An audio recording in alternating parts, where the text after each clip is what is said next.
The sand dragon? That is why we are running away as fast as we can. It looks like a human. At the bowman's words, Thryger thought the bowman must have eaten something wrong today. You couldn't hit that thing and now you are seeing things as well? I guess that is why you missed. Stop talking nonsense and hurry up and retrieve the arrows. Captain, I think it is a person as well. It looks the same to me as well. As the other crew members on the bow started to speak, Thryger let go of the key and ran down from the second floor of the deck to shout at the crew. Did you all do some drugs? Why are you all talking nonsense? One of the crew members pointed down with his hand and Thryger shook his head as he headed toward it. How could a person be chasing a ship on the quicksand river? Thryger's eyes became round. He then rubbed his eyes. He was sure that he had made a mistake, but even after rubbing his eyes, it was indeed a person. What? Is that really a person? What Thryger saw was a young man running up the rope, and an old man running on top of the quicksand. They are not human. What are you doing? Cut the rope.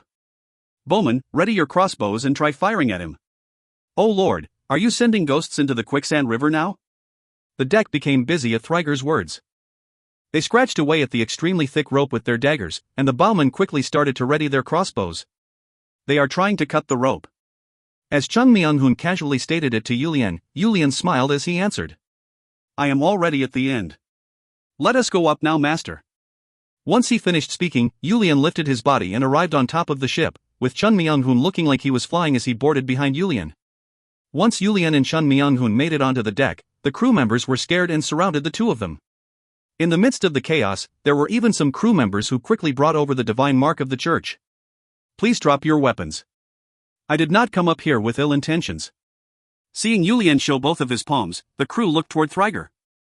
Are you really human? Do we not look like humans? Sir, have you ever seen a human being that can run on top of the quicksand and jump over 20 meters onto a ship? Yulian started to smile as he answered. Didn't you see it today? Didn't I say I did not come with ill intentions and ask that you drop your weapons? Thryger peeked toward Chun Myung-hoon. At least the young man rode on top of the rope, but he was uncomfortable about that old man who ran on top of the quicksand. What are you looking at?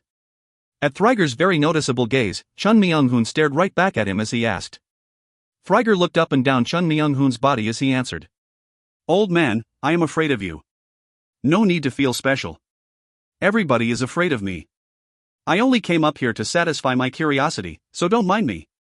Chun Myung-hoon leisurely looked around and moved to different parts of the ship, but nobody could stop him. No need to be surprised. My master is someone who cannot handle being curious. Shall the two of us talk? At Yulian's words, Thryger had the crew members lower their weapons. His wealth of experience told him to not turn these people into enemies. Although he looked like he was crazy, Thryger was actually a very smart man. That was the reason many crew members decided to follow him as well.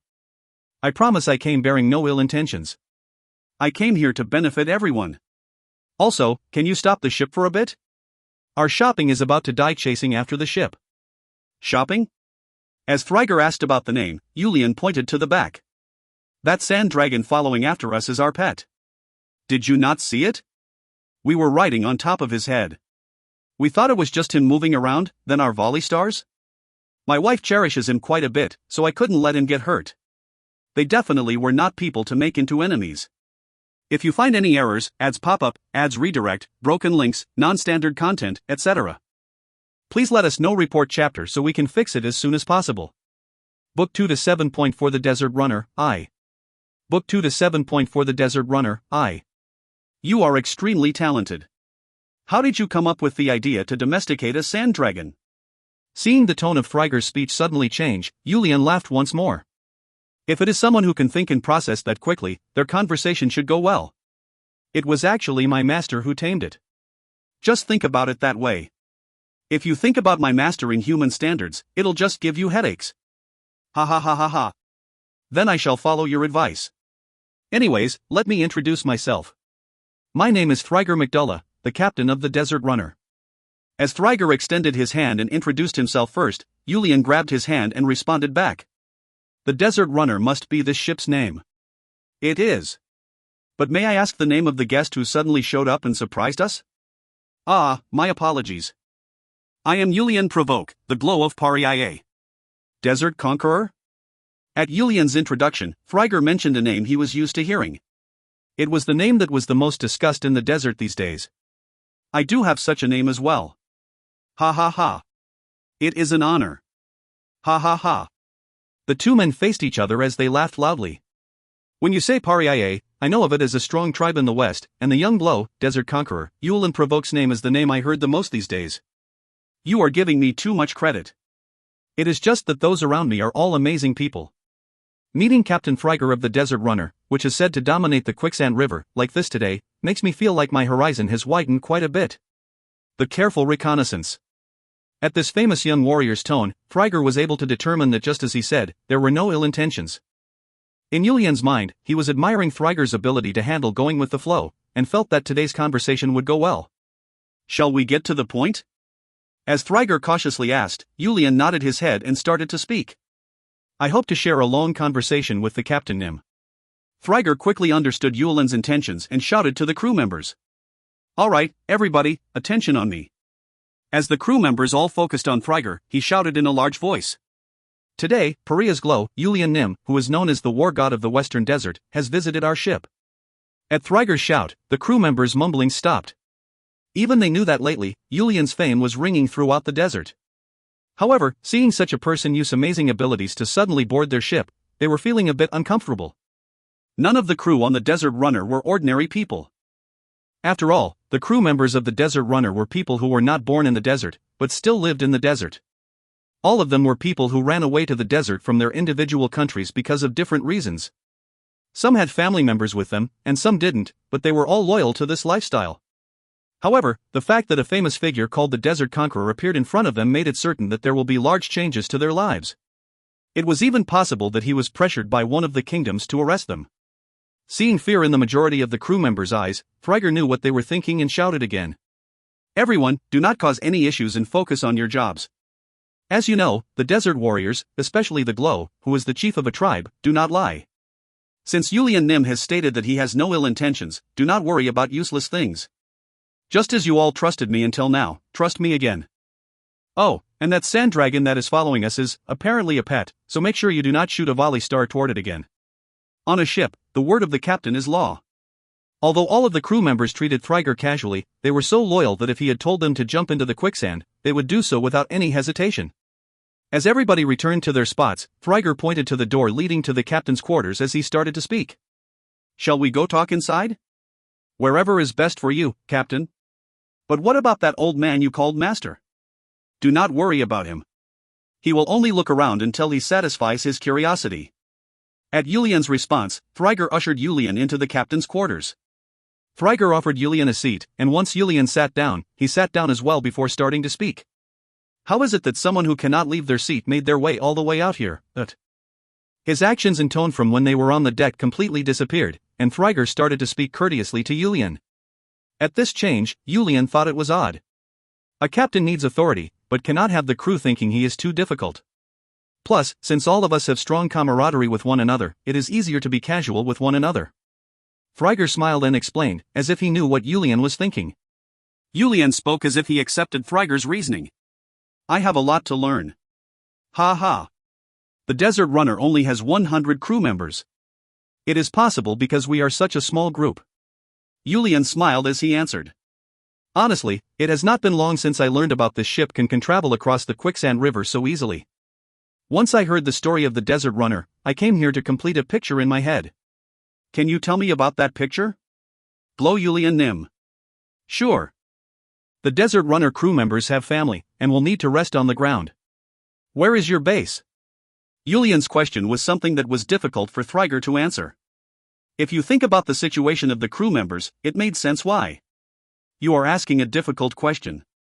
I trust you when you say you have no ill intentions, but the world tends to make things complicated for people even without ill intentions. Friger courteously avoided the answer, but Yulian continued on. That base, I want to make that base for you in Pariaye. I want you to have somewhere that is safer than anywhere else, and a place you can be comfortable in and treat as your own country. Flinch. Friger's expression suddenly stiffened. His head started to circulate, trying to determine the true intent behind Yulian's words. If we can have a base in a strong tribe like Pariaye, we would be safe from external issues. But I do not believe the glow will let us do it for free. Do not overthink it. I want to create a warrior brigade that moves across the quicksand river. Something like this desert runner that moves extremely quickly, and has the strength and durability to laugh at the likes of sand dragons. In order to do that, I need help from someone with experience. Friger silently looked toward Yulian without responding, and Yulian did not avoid the gaze and looked right back. Is that the Glownim's picture? Once Friger opened his mouth a bit later, Yulian nodded his head. I will not stop at the Pariah's glow. I believe that the captain knows about how the desert is pressured by the forces of the continent. Developed culture. Safe food supply. Abundant resources. The explosive population. Those are the things the strong powers of the continents have in common. In comparison, the population of the desert is low because of the poor environment. I hear that Rivold, the largest desert tribe, only has the population of a small country on the continent. But the desert warriors are strong. Even our average warriors are the level of the continent's knights. Since our entire life is pretty much a war, we had no choice but to become strong. But the number of warriors is low. The desert is one tribe but divided into many, so it is even less. That is why the powers of the continent try to meddle. That is a bit surprising that the desert tribes allow such indignity. Yulian answered as if it wasn't much. It is because I am the glow. The warriors should not hold back, but the glow needs to hold back. Yulian's casual answer hit Friger hard. Friger felt that this young leader of a tribe had wisdom and communication skills reserved for those much greater in age. He even suspected that this was actually a much older glow. I suppose so. If you are the leader of a group, you need to do so. But I am also a man of the desert. A warrior. I cannot let this type of indignity continue for a long time. That was why I made up my mind. I will make it so that nobody will be able to look down on the desert. I will unify the desert so that the powers of the continent need to walk on eggshells around the desert. Friger felt like Yulian's body was glowing. He could feel a fire coming from Yulian's words. He knew it wasn't real, but his senses did not listen. That was why his heart was fluttering. I would like to see a more detailed picture. Friger calmed his fluttering heart and started to speak. Please describe the glow's picture for me. Yulian started to share the things that were on his mind. His plans to use the quicksand river as a supply route, as well as to transport warriors. Using the benefits of having an area that other tribes cannot reach to set the foundation for unifying the desert. Yulian's passion started to overwhelm the captain's quarters. Friger could not help but be a prisoner to Yulian's passion while he was explaining. That was Yulian's charm and his greatest strength. This was the scariest power of a leader. The ship's construction as well as the training of the warriors. My hope is that Captain Friger will take all of that on. As for the necessary materials to build the ships, we will get you as much as you need.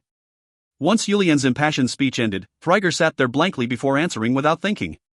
To give us a base means you plan on holding our families captive. It is normal to protect the families of Pariah's warriors, is the more accurate expression. The moment Captain Friger and the crew members make up their minds, you will all become Pariah's warriors. I do not know where your base is, but I am confident Pariah will be much safer and comfortable than anywhere else. If we refuse. As Friger slowly asked, Yulian stared right at Friger before answering. You will remain as an extremely fearful existence to Pariah. Friger knew the meaning of those words. He didn't realize that the value of their existence would be so high. They just quietly accepted the runaways from the continent as crew members, and wanted to live in peace. But after hearing Yulian's speech, he realized that the one to take control of this quicksand river would pretty much take control of the center of the desert. Although he wouldn't know if this young glow didn't say anything, the fact that Yulian shared all of his plans with Friger meant that they would not be a comfortable existence for Pariah, and that they would become Pariah's enemy the moment they refused. If it was this glow and that old man outside, it was certain that they could destroy the crew easily. I am the captain, but it is not something I can decide on my own. Will you give me some time to discuss it with the crew and our families? Please give us 1 month. We will decide within a month and head toward the part of the quicksand river closest to Pariah. Whether that is to accept or decline. At Friger's words, Yulian did not stop staring at him. After staring for a bit, he turned his gaze away and responded. I will trust Captain Friger's wise decision. Yulian and Friger shared another handshake. The desert runner was quickly moving across the quicksand river. If you find any errors, ads pop up, ads redirect, broken links, non-standard content, etc., please let us know. Report chapter so we can fix it as soon as possible.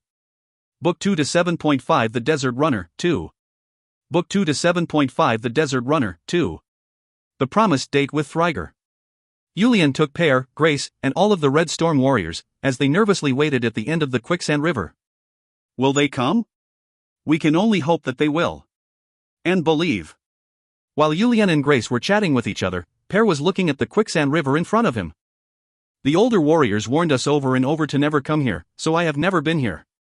Is this flowing sand really that scary? Apparently it has a stronger suction force than the normal quicksand. That is probably why generations after generations have warned us to be careful around this quicksand river. Yulian quickly reminded Pear to be careful as he was worried Pear might take a step out of curiosity. Pear took another look at the quicksand river before starting to speak. Hyungnim, as you mentioned, if we control this area, our Pariah will control the center of the desert.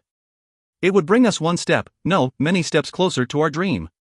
Since you said you had a good conversation with the leader of that ship, I guess we can only hope. He will come. That is what I believe. If we connected as I believe we did, I am certain that he will show up. Since Hyungnim feels that way, I'm sure he will come. There is nobody who can stop themselves from being attracted to you. Hyungnim's body sometimes glows. You are speaking nonsense. I am not a firefly, how would I glow? At that time, Grace slowly embraced Yulian's arm as she interjected. Pernim is speaking the truth. Every so often when you are giving an impassioned speech, it feels like your body is glowing. I'm sure Pernim and I are not the only ones who feel this way. One of the leaders of the Red Storm warriors, Kranado, also started to speak. What the two of them are saying is the truth. When we all first gathered together, I am certain that the glow's body was glowing. It was that light that attracted us to you.